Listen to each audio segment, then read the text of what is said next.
નમસ્કાર વિદ્યાર્થી મિત્રો, મારું નામ છે પાટડિયા અજય, શિક્ષક શ્રી હરિવર પ્રાથમિક શાળા. આ વિદ્યાર્થી મિત્રો ભેગા થયા છીએ સીઈટી પરીક્ષાની તૈયારીના ભાગ સ્વરૂપે. તો એની અંદર આજનો ટોપિક છે ધોરણ 5 નું ગણિત. અગાઉ આપણે 100 પ્રશ્ન સોલ્વ કર્યા હતા. હવે 101 નંબરના પ્રશ્નથી આપણે શરૂ કરીશું. પ્રશ્ન નંબર 101 છે, એક મોટર કારની સરેરાશ ઝડપ 60 કિલોમીટર પ્રતિ કલાક છે. એટલે કે મોટર કાર છે 1 કલાકની અંદર કેટલું અંતર કાપે છે? 60 કિલોમીટર અંતર કાપે છે. તો 150 કિમી અંતર કાપવા માટે એને કેટલો સમય લાગશે? 1 કલાકમાં 60 કિલોમીટર કાપે, 2 કલાકમાં કેટલું કાપે? 120 કિલોમીટર. બરાબર. 1 કલાકનું 60, આ બીજા કલાકનું 60, કેટલું થયું? 120. આપણે 150 કરવાના એટલે બીજા 30 નાખવા પડશે. એટલે 1 કલાકમાં 60 કાપે તો 30 એટલે અડધો કલાક થયો ને, 30 મિનિટ. આ 2 કલાક, આ 1 કલાક અને 1 કલાક એટલે 2 કલાક અને 30 મિનિટ. કેટલા થયા? 150 કિમી. તો 150 કિમી કાપવા માટે 2 કલાક ને 30 મિનિટ એટલે અઢી કલાક થાય. બરાબર. 2.5 કલાક એટલે કે અઢી કલાક. 2.5 છે 50 કલાક નહીં, 50 મિનિટ નથી, પણ અડધો કલાક દર્શાવે છે. બરાબર. 102 નંબરનો પ્રશ્ન કે 7 કરોડ એટલે 7000 ની પાછળ કેટલા શૂન્ય લખવા પડશે? કે 7000 આપણને આપ્યા હોય, એને 7 કરોડ બનાવવા હોય તો એની પાછળ આપણે કેટલા શૂન્ય લગાડવા પડશે એમ કહે છે. તો કે 1 2 3 4, 4 શૂન્ય લગાડશું તારે 7000 ના 7 કરોડ બનશે. બરાબર. પ્રશ્ન નંબર 103 છે કે તોતાપુરી કેરીની 1 કિલોગ્રામનો ભાવ 40 રૂપિયા હોય. કે 1 કિલો કેરીનો ભાવ કેટલો છે? 40. તો 280 રૂપિયાની કેટલા કિલોગ્રામ કેરી મળશે? તો 40 છે 4 અને અહીં 28 છે, શૂન્ય ઘડી એક બાજુ મૂકી દીધા. 4 છે ને 28 છે, તો 4 ના ઘડિયામાં 28 ક્યાં આવે? 4 7 28. એટલે 40 રૂપિયાના ભાવે 7 કિલો કેરી લેવી તો 280 થાય. 7 કિલોગ્રામ કેરી આવશે. પ્રશ્ન નંબર 104 છે કે કેસર કેરીની 1 કિલોગ્રામનો ભાવ 150 રૂપિયા છે. તો 8 કિલોગ્રામ ખરીદવા માટે કેટલા રૂપિયા જોઈએ? તો 150 રૂપિયા આપ્યા છે, શૂન્ય ઘડી એક બાજુ આપણે મૂકી દીધી. 15 8 કેટલા થાય? 120. આ શૂન્ય મૂકી દીધી અને પાછી મૂકી દીધી એટલે કેટલા આવશે? 1200. બરાબર. મોઢે તમારે ગુણાકાર આનો થઈ જાય. બાકી 150 ગુણ્યા કરીને 8 કરવા જાવ તો એ ગુણાકાર લાંબો થાય, ટાઈમ તમારો વધારે બગડે. તો આ રીતે તમે કરી શકો. પ્રશ્ન નંબર આપણે આવે છે 105 કે મફતભાઈને 1 કિલો હાફૂસ કેરી વેચતા 20 રૂપિયાનો ફાયદો થાય છે. પ્રશ્ન બરાબર સમજજો. પ્રશ્ન આડો અવળો ગોઠવીને તમને આપ્યો હોય એટલે તમને ચક્રમાં મૂકવા માટે છે. બરાબર. ગોથે ચડાવવા માટેનો પ્રશ્ન છે કે 1 કિલોગ્રામ કેરી વેચતા કેટલા રૂપિયાનો ફાયદો થાય છે? 20 રૂપિયાનો નફો થાય 1 કિલોગ્રામ કેરી વેચે ત્યાં. હવે 60 રૂપિયા લેખે 360 ની કેરી વેચે છે. 60 રૂપિયાની 1 કિલો એવી 360 ની કેરી વેચે. તો કેટલા કિલો એને કેરી વેચી હોય એ પહેલા આપણે ગોતવું પડે. બરાબર. તો કેટલા રૂપિયા એને ફાયદો થાય છે આપણે મેળવવાનું છે. પણ આ 60 રૂપિયાની 1 કિલોગ્રામ એની 360 ની કેરી વેચે તો એને કેટલા કિલો કેરી વેચી કહેવાય? કેટલા કિલો કેરી વેચી કહેવાય? કોણ? હે? જવાબ નથી. ઈ તો આ લીટી કરી છે મને ખબર પડી જાય 120. સોલ્યુશન આપણે કરવાનું છે કે 60 રૂપિયાની કિલો કેરી વેચે છે તો 360 રૂપિયા એને મળે છે. બરાબર. અહીંયા મફતભાઈ જગ્યાએ તમારું ગોઠવી દેવાનું કે ભાઈ મેં કેરીનો ધંધો ચાલુ કર્યો છે, હું 60 રૂપિયાની કિલો કેરી વેચું છું અને મને 360 રૂપિયા મળે છે, તો મેં કેટલી કેરી વેચી છે? તો કે આ બે શું કરી આપણે એક પર મૂકી દીધી. 6 ભાગ્યા છત્રી ભાગ્યા 6 તો 60 છત્રી 60 રૂપિયાના ભાવે 6 કિલો કેરી વેચી હોય તો 360 રૂપિયા મળે. બરાબર? તો 6 કિલો કેરી વેચી હોય કેટલી? 6 કિલો. હવે એમ કહે છે કે 1 કિલો એ કેટલા રૂપિયાનો ફાયદો થાય છે? 20 રૂપિયા. તો 6 કિલો કેરી એ કેટલા રૂપિયાનો ફાયદો થાય છે? બરાબર? કે 1 કિલો વેચે તારે 20 રૂપિયાનો ફાયદો. તો 6 કિલો એ કેટલો હતો એનો ગુણાકાર કરશું 20 6 120 રૂપિયાનો ફાયદો થાય. પડી ખબર? પ્રશ્ન સમજવાનો છે તમારે. બરાબર? પ્રશ્ન ગમે રીતે ફેરવી અહીં 10 રૂપિયાનો ફાયદો થતો હોય તો આટલા કિલો કેરી કેટલો થાય એ રીતે પણ ફેરવીને પૂછશે. પણ એ આવડવું જોઈએ. બરાબર? પ્રશ્ન નંબર 106 કે રવિ પાસે 500 રૂપિયા છે. રવિને ઘડી એક જ મૂકવાનો, તમારે તમારી જાતની ને મૂકવાની કે મારી પાસે 500 રૂપિયા છે. ચોથા ભાગના રૂપિયાની હાફૂસ કેરી ખરીદે છે. તો કેટલા રૂપિયાની હાફૂસ કેરી ખરીદશે? 500 ના 4 ભાગ કરવાના. ચોથો ભાગ લીધો છે. બરાબર? 500 ના શું કરવાનું છે? 4 ભાગ. નો આવડે તો 500 ભાગ્યા 4 કરવાના. મોઢે આવડે તો મોઢે કરવાના કે 400 હોય ને 4 ભાગ કરવી એટલે હો આવે ને. પછી 500 માં કેટલા હોય ત્યાં હો ના 4 ભાગ કરવી એટલે 25 100 અને 25 એટલે કેટલા થયા? 125 રૂપિયાની કેરી ખરીદી. આવું મોઢે તમે વિચારીને કરી શકો. બરાબર? પ્રશ્ન નંબર 107 મુસ્કાન પાસે 600 રૂપિયા છે. મુસ્કાન પાસે કેટલા છે? 600. એટલે કે તમારી પાસે 600 રૂપિયા છે. તેના ત્રીજા ભાગના રૂપિયાની લંગડો કેરી અને બાકીના રૂપિયાની કેસર કેરી ખરીદે છે. જો કેસર કેરીનો ભાવ 40 રૂપિયા હોય તો કેટલા કિલોગ્રામ કેરી ખરીદશે? એવું કીધું છે કે તમારી પાસે 600 રૂપિયા છે. ત્રીજા ભાગના રૂપિયાની તમે લંગડો કેરી ખરીદો તો ત્રીજો ભાગ એટલે કેટલો થશે? 600 નો ત્રીજો ભાગ. તો 600 ભાગ્યા 3 કરવાનો એટલે ત્રીજો ભાગ આપણને મળી જાય. 3 દુ 6 3 3 ગયા 2 ના પાછળ શું એટલે ત્રીજો ભાગ એટલે કેટલો થાય? 200 ની લંગડો કેરી ખરીદી લે છે. વાહે વધ્યા કેટલા? 600 માંથી 200 ની લંગડો કેરી ખરીદે તો વધ્યા કેટલાની વાહે? 400 રૂપિયા. હવે 400 રૂપિયાની કેસર કેરી ખરીદે છે. કેટલાની? 400 ની. હવે કેસર કેરીનો ભાવ કેટલો છે? 40 રૂપિયાની કિલો. તો 400 રૂપિયાની કેટલી આવે? 40 રૂપિયાની કિલો હોય તો આને ભાગ્યા 40 કરો તોય જવાબ આવી જાય. અને ડાયરેક્ટ એમ નામ કરો તોય બી આવી જાય કે 40 ને આપણે 400 લાવવાના છે એટલે 1 મીંડું લગાડવાનું છે એટલે 10 રૂપિયા હોય. હોય ને? 10 કિલો હોય. 40 ગુણ્યા 10 કરો એટલે 400 આવી જાય. તો આ રીતે ભાગાકાર કરો. 4 4 ગયા 1 મીંડું વધ્યું આગળ 1 મીંડું દીધો એટલે 10. પડી ખબર? આ રીતે તમે સોલ્વ કરી શકો. પ્રશ્ન નંબર 108 આપણને અહીં આપ્યો છે કે એક તરબૂચની કિંમત 80 રૂપિયા છે. એક તરબૂચની કિંમત આખા તરબૂચની 80 રૂપિયા. રિક્ષામાં આવા 200 તરબૂચ છે તો બધા તરબૂચની કિંમત કેટલી થાય? એકની તમને કિંમત આપી છે 80 રૂપિયા. તો બધાની કેટલી? આ મોઢે ગુણાકાર કરવો હોય તો થઈ જાય 200 ગુણ્યા 80. આ 3 શૂન્ય છે ઘડી એક વાર મૂકી દીધા. હું વધ્યો તો 2 8 16. કેટલી થાય? 16000 રૂપિયા કિંમત થાય. પડી ખબર?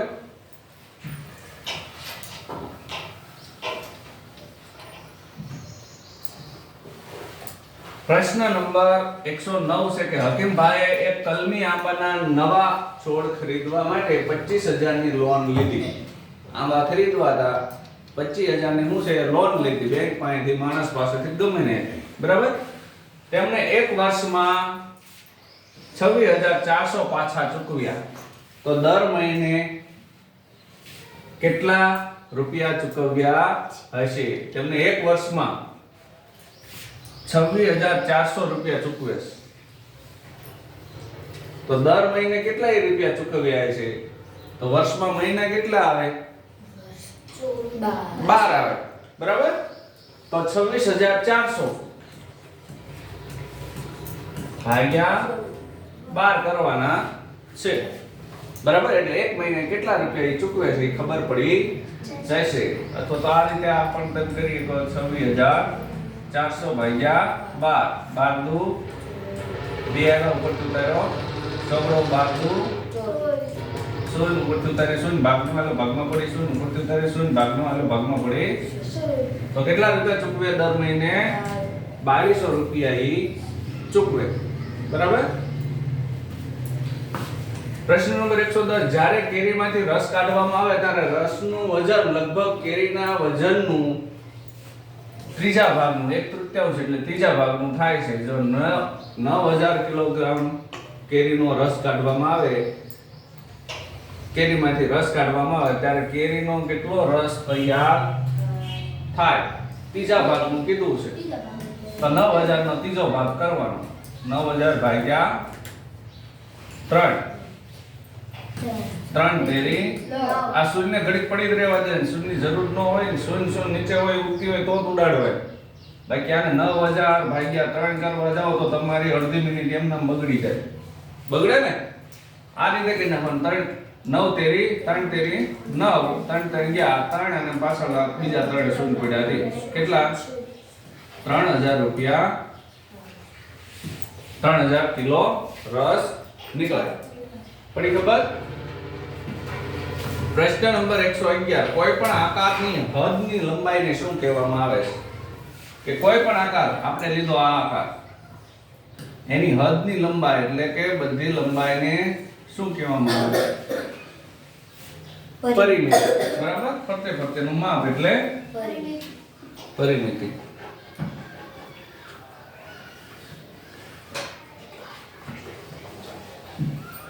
પ્રશ્ન નંબર 112 આપણને આપ્યો છે કે ચોરસની એક બાજુનું માપ 2 સેમી છે, તો એની પરિમિતિ કેટલી થશે? એક બાજુનું માપ 2 સેમી છે, તો ચોરસની 4 બાજુ આવે 8 સેમી. બરાબર. 2 ગુણ્યા 4 એટલે 2 ચોક 8.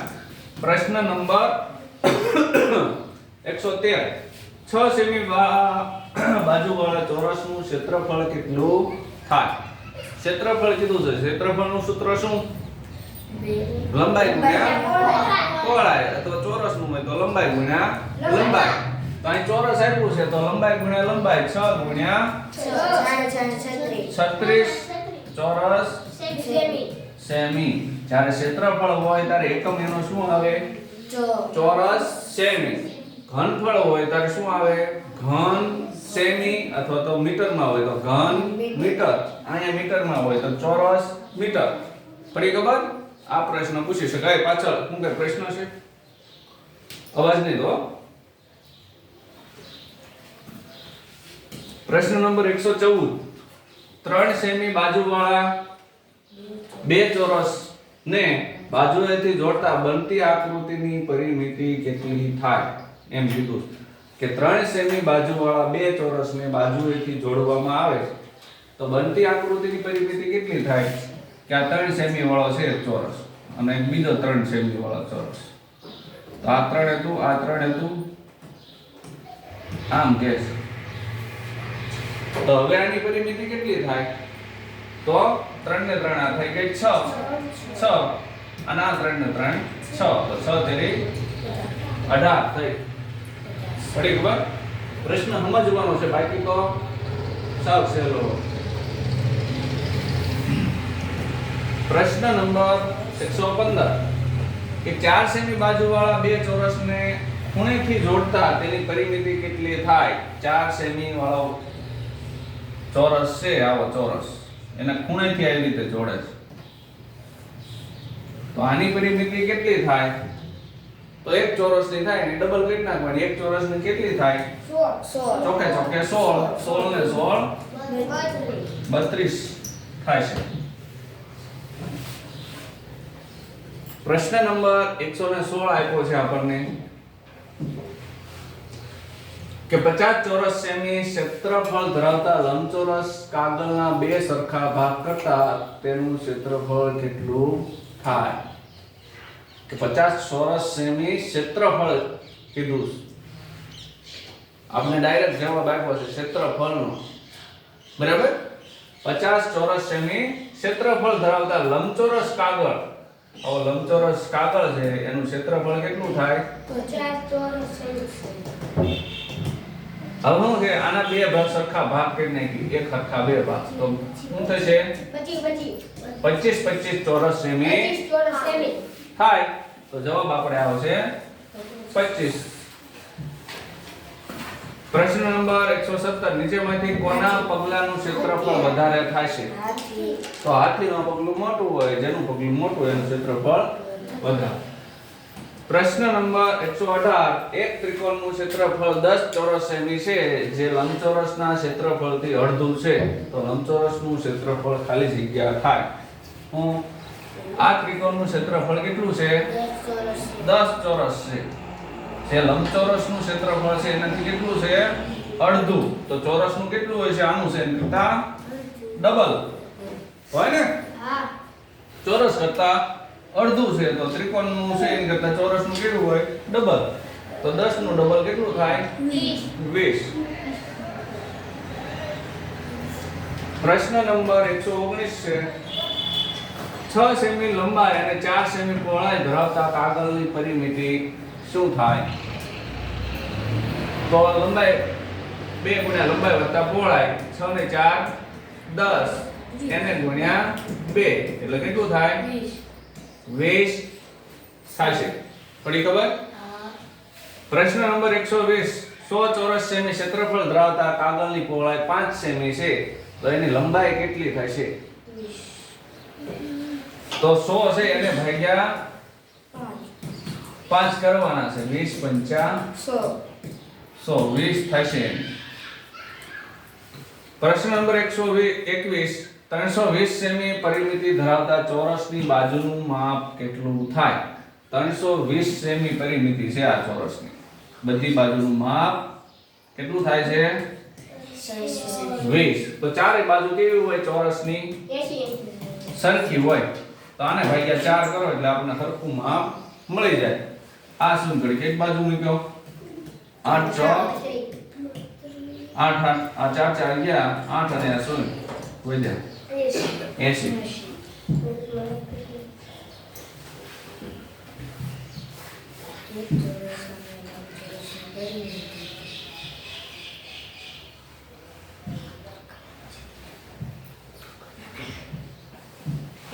પ્રશ્ન નંબર 122 છે કે એક ચોરસ અને લંબચોરસની પરિમિતિ સમાન છે, તો બંનેમાંથી ક્ષેત્રફળ કોનું વધારે થાય?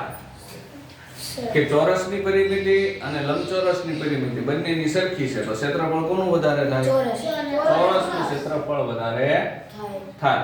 બરાબર? કારણ કે લંબચોરસમાં એક બાજુ નાની હોય એક બાજુ મોટી હોય, ચોરસમાં બે બાજુ સરખી હોય એટલે એનો ગુણાકાર વધુ થાય, પેલાનો ગુણાકાર ઓછો થાય. પ્રશ્ન નંબર 123 200 મીટરની પરિમિતિ ધરાવતા બગીચા ફરતે 5 આંટા મારવાથી કેટલું અંતર થાય? બરાબર? 200 મીટરની પરિમિતિ છે એવા 5 આંટા મારવાના છે, તો 200 ગુણ્યા 5 5 દુ 10 અને આ બે શૂન્ય લગાવી દીધા એટલે કેટલું થાય? 1000 મીટર. 16 ચોરસ મીટર ક્ષેત્રફળ ધરાવતા ચોરસની બાજુનું માપ કેટલું થાય? 16 ચોરસ મીટર છે એટલે લંબાઈ ગુણ્યા લંબાઈ હોય એટલે એનું અડધું હોય. બરાબર? 4 ગુણ્યા 4 એટલે 16 થાય, એટલે એનું એક બાજુનું માપ કેટલું હોય? 4. બરાબર? પ્રશ્ન નંબર 125 10 મીટર અને ગુણ્યા બાય 6 મીટરનું માપ ધરાવતા લંબચોરસમાંથી ચોરસ બનાવવામાં આવે તો એનું ક્ષેત્રફળ કેટલું થાય? એમ કહે છે. પ્રશ્ન બરાબર સમજજો. શું કહે છે? હા 10 મીટર અને એક બાજુ કેવું માપ છે? 6 મીટર. હવે આમાંથી શું કહે છે કે ચોરસ એક બનાવવામાં આવે કે આ 10 છે એને 8 કરી નાખવામાં આવે, તો આ બે વધ્યું ઈ કોનામ ભેળવવામાં આવે? 6 માં. આ 10 માંથી 2 કાઢી અને 6 માં ભેળવવામાં આવે એટલે કેટલું થઈ ગયું? 8. આ બાજુનું માપ 8 અને આ બાજુનું માપ બેનું 8 8 થઈ ગયું. બરાબર? તો એનું ચોરસનું ક્ષેત્રફળ કેટલું થાય? તો લંબાઈ ગુણ્યા લંબાઈ 8 ગુણ્યા 8 64 થાય.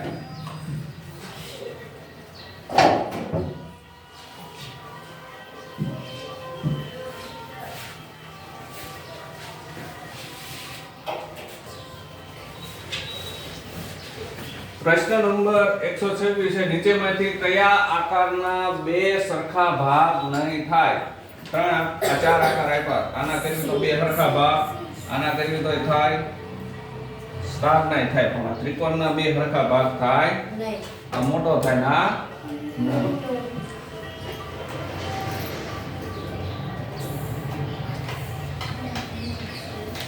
નીચેમાંથી કયા ભાગને અડધો આંટો ફેરવવામાં આવે તો તેના જેવો જ દેખાય? અડધો આંટો ફેરવવાનો છે. આ ફેરવશે તો આ ખૂણો હેઠો વી આવે ને આમ થઈ જાય, તો એવો દેખાતો નથી. આને અડધો ફેરવશે તો એવો નહીં દેખાય. ષટકોણ છે એને ફેરવશે તો એવો ને એવો દેખાય છે. નીચેમાંથી કયો અંક અડધા આંટા ફેરવવાથી એની જેવો ને જેવો દેખાય? તો આ 0 નો ગમે એટલો ફેરવો એ જેવો ને જેવો એ દેખાય. પ્રશ્ન નંબર 129 નીચેમાંથી કયા મૂળાક્ષરને અડધો આંટો ફેરવવાથી એના જેવો દેખાતો નથી? h ને ફેરવો તો એને જેવો ને જેવો દેખાય, n જેવો ને જેવો દેખાય, z n જેવો ને જેવો દેખાય, પણ m છે w થઈ જાય. પ્રશ્ન 130 નીચેમાંથી દર્શાવેલા કયા શબ્દને અડધો આંટો ફેરવતા શબ્દ એના જેવો જ વંચાય છે? નૂન છે એન જેવો વંચાય. બરાબર? આમાં m આપ્યા છે એ w થઈ જાય, પણ n છે એન જેવો ને જેવો રહે. 131 છે કે નીચેમાંથી કયા ભાગને 1/4 ફેરવવાથી પહેલા જેવો જ દેખાય છે? તો ચોથા ભાગ સુધી એને ફેરવવાથી જેવો જ જેવો દેખાય. તો આ ચોરસને એક ભાગ આમ ફેરવી નાખો, ચોરસને ચોરસ જ દેખાય છે. પ્રશ્ન નંબર 132 છે કે નીચેમાંથી કયો ત્રિકોણ ત્રીજો ભાગ ફેરવવાથી તે જ રહે છે? તો કે સમબાજુ ત્રિકોણ, એની બધી બાજુ સરખી હોય એવા ત્રિકોણને ત્રીજો ભાગ ફેરવવાથી જેવો ને જેવો દેખાય. કયા આકારને એક ષષ્ઠમાંશ એટલે 6થો ભાગ ફેરવવાથી તેના જેવો જ દેખાય છે? તો ષટકોણ છે, આ છઠ્ઠો ભાગ ફેરવો તેને જેવો ને જેવો દેખાય. નીચેમાંથી કયા અંગ્રેજી મૂળાક્ષરને અડધો કે ચોથો ભાગ ફેરવવાથી તે જ મળશે? તો આપણે જે કીધું હતું 0 કયો કે o કયો, એનો અડધો ફેરવો કાકો ફેરવો એનો એ જ રહેશે. પ્રશ્ન નંબર 135 આ આકૃતિ છે એને અડધી ફેરવવાથી નીચેમાંથી કયો આકાર મળશે? આવી આકૃતિ છે અને અડધી ફેરવી નાખો તો કેવી થઈ જશે? આવી એ જેવી. બરાબર? 136મો પ્રશ્ન છે f ને ચોથા ભાગે ફેરવવાથી કયો આકાર મળશે? f છે અને ચોથા ભાગે આપણે આમ ફેરવી નાખવી તો કેવો થઈ જશે? આમ ત્રાસો થઈ જાય. બરાબર?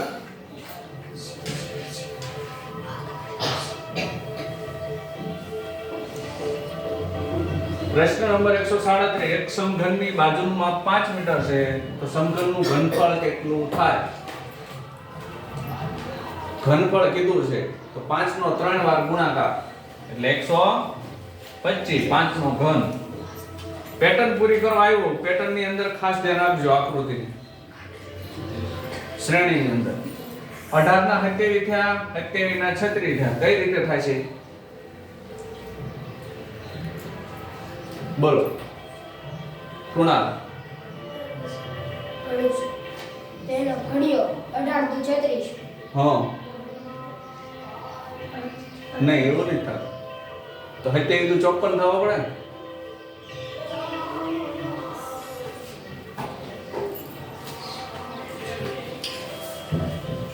બોલો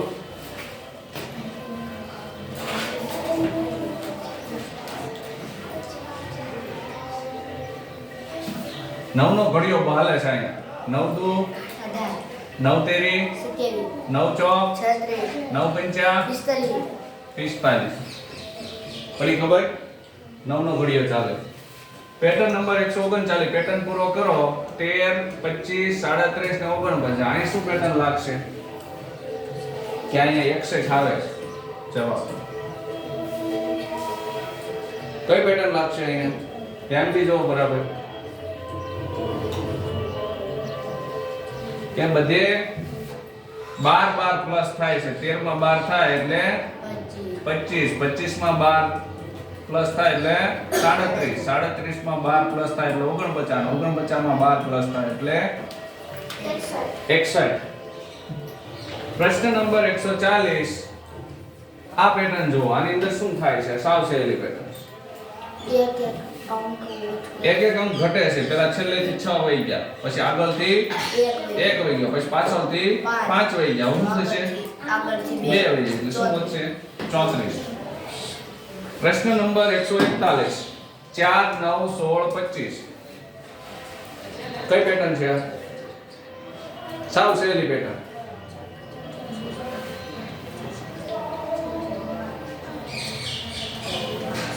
વર્ગ થાય છે 2 નો વર્ગ 4 3 નો વર્ગ 9 4 નો વર્ગ 16 5 નો વર્ગ 6 નો વર્ગ 36 સાવ ઈઝી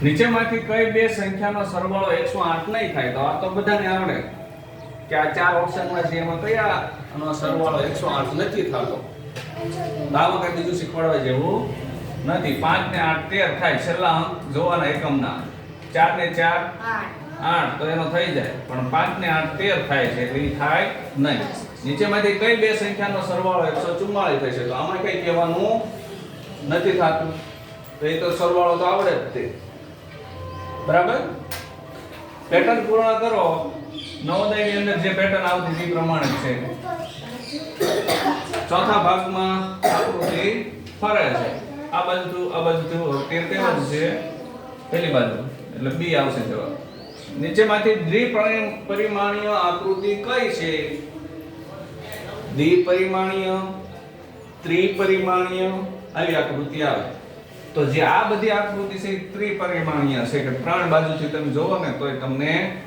એવું લાગે આ આકૃતિ પણ આ છે દ્વિપરિમાણીય આકૃતિ છે પડી ખબર આ સીધી આપણે સાદી આકૃતિ આવે એ દ્વિપરિમાણીય 3D ટાઈપ આવે એ ત્રિપરિમાણીય પડી ખબર પ્રશ્ન નંબર 146 નીચેમાંથી ત્રિપરિમાણીય આકૃતિ કઈ છે તો આપણે જે વાત કરી આ બધી ત્રિપરિમાણીય છે ત્રિવાળી કઈ છે ડી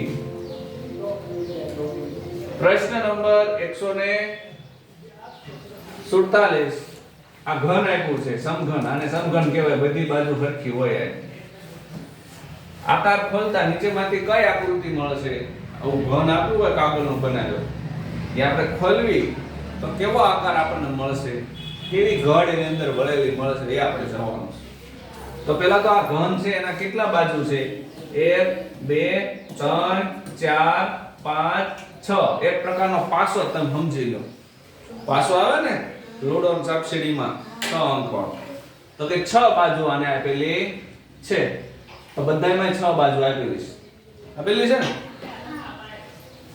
તો પાસો ખોલશો એટલે પહેલા તો સીધી પટ્ટીમાં આપણે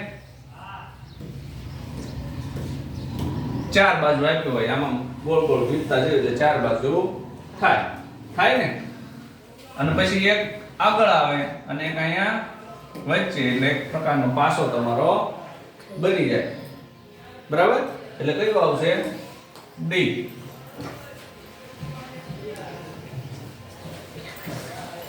પ્રશ્ન નંબર 148 આપેલી આકૃતિને ખોલતા કયો આકાર મળશે આવી આકૃતિ આપી છે કે આ આકૃતિને આમ ખોલી તો આવું થયું આવું ખોલશું એટલે પાછું શું થશે ને અહીંયા ત્રિકોણ મળશે બરાબર પછી આ બી સાઈડના ભાગ ખોલશું એટલે અહીંયા આવું ચોરસ થાય છે અને અહીંયા આવું ચોરસ તો આવી આકૃતિ કઈ થાય છે એ લંબચોરસ. આ એક પાસો આપ્યો છે. આકૃતિ પરથી જોતા કયો આકાર જોવા મળે છે? ઉપરથી આપણે જોયું તો કયો આકાર જોવા મળે? ઉપરથી આ બે ટપકા આપ્યા છે તો બે વાળો જોવા મળે. પ્રશ્ન નંબર 150. આપેલા આકારને સામેથી જોતા કયો આકાર જોવા મળે? નળાકાર આપ્યો છે અને સામેથી જોઈએ તો કેવો મળે? આ ઉપરથી છે જોયો, સામેથી જોયું તો કેવું દેખાય? ચોરસ જેવું દેખાય. તો આ રીતે ગણિતના પ્રશ્નો હતા. બીજા પ્રશ્નો માટે આપણે આગળ જોઈશું.